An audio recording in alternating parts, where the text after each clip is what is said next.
Salut à tous, c'est Pank de la chaîne, bienvenue sur cette vidéo qui aujourd'hui va parler hypnose et manipulation en revenant un petit peu sur les storytelling.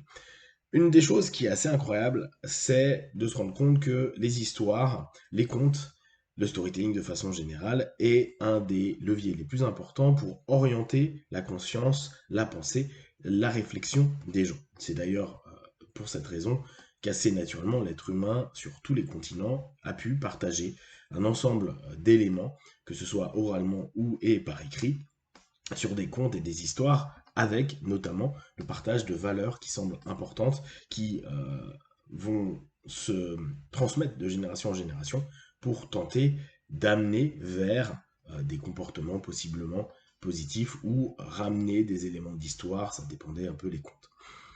Ce qui aujourd'hui, moi, me passionne, c'est de se dire, le storytelling, c'est l'outil de propagande numéro un. Depuis Bernays, on n'a pas fait forcément mieux. D'ailleurs, Bernays, c'est ce qu'il a clairement créé à l'époque, hein. Je vous invite toujours à lire Propaganda. Euh, on a vraiment cette histoire qu'on pouvait faire. Lui, il l'a fait notamment avec la clope. Euh, Comme quoi, c'était cool, c'était classe. Il a réussi à faire que les femmes puissent trouver ça génial et fumer, donc toucher un nouveau marché. Il a fait plein d'autres trucs un peu dégueulasses. Et les histoires, les récits ont fait que les gens ont adhéré et ont beaucoup moins eu de facteurs critiques. Et souvenez-vous, hein, dans le principe hypnotique, la diminution du facteur de jugement, c'est-à-dire être moins apte à donner une coloration, une gradation sur les choses qu'on est en train de voir, est un des points clés de la transe, et donc une ouverture à la suggestion, à une capacité à prendre plus facilement, sans juger, les informations qui deviennent des suggestions et dès lors possiblement des idées, voire pire, des vérités. Alors, aujourd'hui, on est dans une société où on se market tous. C'est-à-dire que depuis les réseaux sociaux et à peu près sur toutes les plateformes, on voit les personnes qui se créent des gimmicks, c'est-à-dire se créent des masques marketing, des images d'eux, des projections, etc., qui vont être vendues, alors que ce soit sur du TikTok, du YouTube, du Snapchat, que ce soit sur du Instagram, etc. L'idée est de donner une image, un récit de sa vie, de ses réussites, de ses envies, de plein plein de choses, du désir qu'on peut créer aux autres, etc. Cette notion fait que on a vraiment assimilé tout à chacun que le mensonge d'une histoire, je dis bien le mensonge parce que nous ne sommes pas à un moment donné ce gimmick pour autant, on vend ce gimmick parce que c'est celui qui a été acheté, c'est celui qui à un moment a attiré un chaland, qui a pu en attirer d'autres, et donc il y a X milliers de suiveurs, X personnes qui vont acheter parce que c'est telle personne, tel influenceur, tel référent, réseaux sociaux, et bien sûr il y a télé après, il y a cinéma, etc., etc. Et les gens vont jouer avec cette notion-là. Une des choses qui est complexe à admettre, c'est que les storytelling, les récits qu'on fait, plus on les répète, plus ils deviennent des réalités et des vérités pour les gens qui les lisent et qui les absorbent. Pensez bien, plus je vous fais une histoire longue, et c'est notamment pour ça que moi je suis pas du tout fan de Netflix et de tous ces VOD, là, streaming, etc.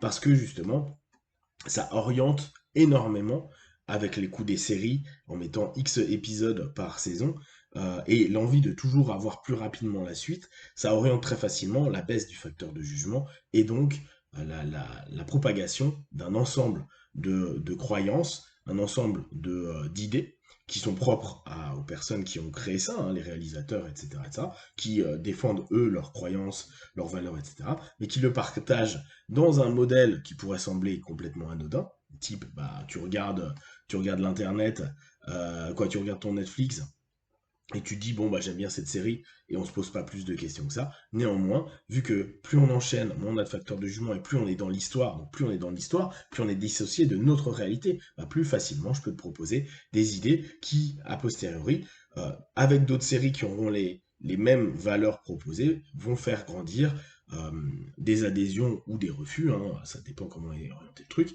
par rapport à des notions qui peuvent être à la fois spirituelles, religieuses, j'allais dire civiles, mais de façon commune, politiques, idéologiques, etc., etc. La notion d'histoire a ce danger de nous faire se plonger dedans une fois qu'on n'est plus dans notre réel, ben on rentre dedans. Et d'ailleurs, c'était une des forces des bouquins. Avant, on n'a pas eu besoin d'attendre tout ce qui est Netflix et autres pour ça. Les bouquins permettaient de couper avec la réalité et à plonger dans des mondes. Et là encore, plus je plonge dans un monde, plus je plonge dans un auteur qui a fait X tomes d'une série et qui propage ses valeurs, ses croyances, ses mots. Et on le voit par exemple avec Harry Potter. Les gens avaient un mot et une verbalisation des trucs, des nouvelles sémantiques qui étaient connues que des personnes qui lisaient ces ouvrages-là. Bien sûr, Tolkien l'a fait, il y a plein de choses. Et ça oriente. Ça paraît rien, mais c'est des petites choses qui orientent. Et c'est ça que je trouve moi génial, c'est au travers du récit, c'est comme si on arrivait à enseigner, à proposer, voire à imposer un ensemble d'idées, de dogmes, qui passent tout seuls sans que nous n'y réfléchissions autrement, parce qu'on se dit, bah, de toute façon, c'est normal, c'est une histoire, donc dans l'histoire, je comprends et j'adhère.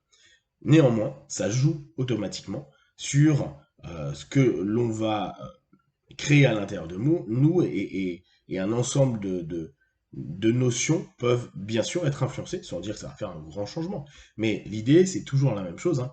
Dans le principe de suggestion, c'est de pouvoir créer une graine à un moment donné qu'on va nourrir de différentes façons. Et c'est là où les idéologies peuvent complètement passer et se partager. Il suffit de revenir à la guerre froide, tous ces mouvements idéologiques qui étaient proposés par de la propagande et où on répétait toujours la même chose avec oui le, les petits en URSS étaient contents, tout le monde avec sa fossile et son marteau, on voyait les personnes du peuple qui étaient heureux, un super leader, blablabla, on connaît tous l'histoire. Ça va très loin parce que au bout du compte, les histoires nous font changer même des réalités historiques.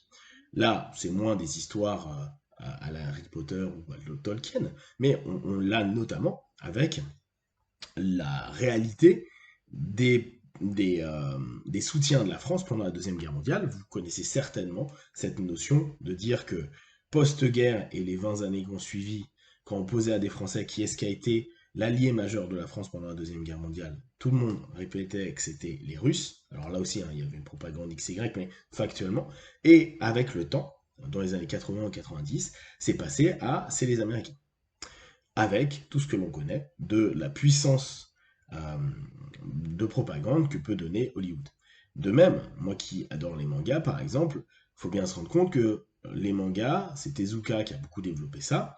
On était quand même dans une période post-guerre où les Japonais ont été quand même des crapules, des gros connards, et ont fait énormément de mal en Mandchourie, en Chine, aux Philippines, quoi. Vous savez ce qui s'est certainement passé pendant la Deuxième Guerre mondiale, avec des laboratoires qui étaient un peu horribles, comme l'ont fait les SS nazis, et il y avait quand même des choses un peu complexes. Donc, à ce moment-là, donner au fur et à mesure déjà une réflexion, hein, c'était purement artistique, mais aussi donner au fur et à mesure une image un peu plus positive, un truc un peu plus sympa, mettre un peu de distance, encore que Tezuka ça pouvait être un peu hard, mais au fur et à mesure, bah, on se rend compte qu'il y a des gens qui aujourd'hui voient le Japon que comme un truc mignon, kawaii, etc.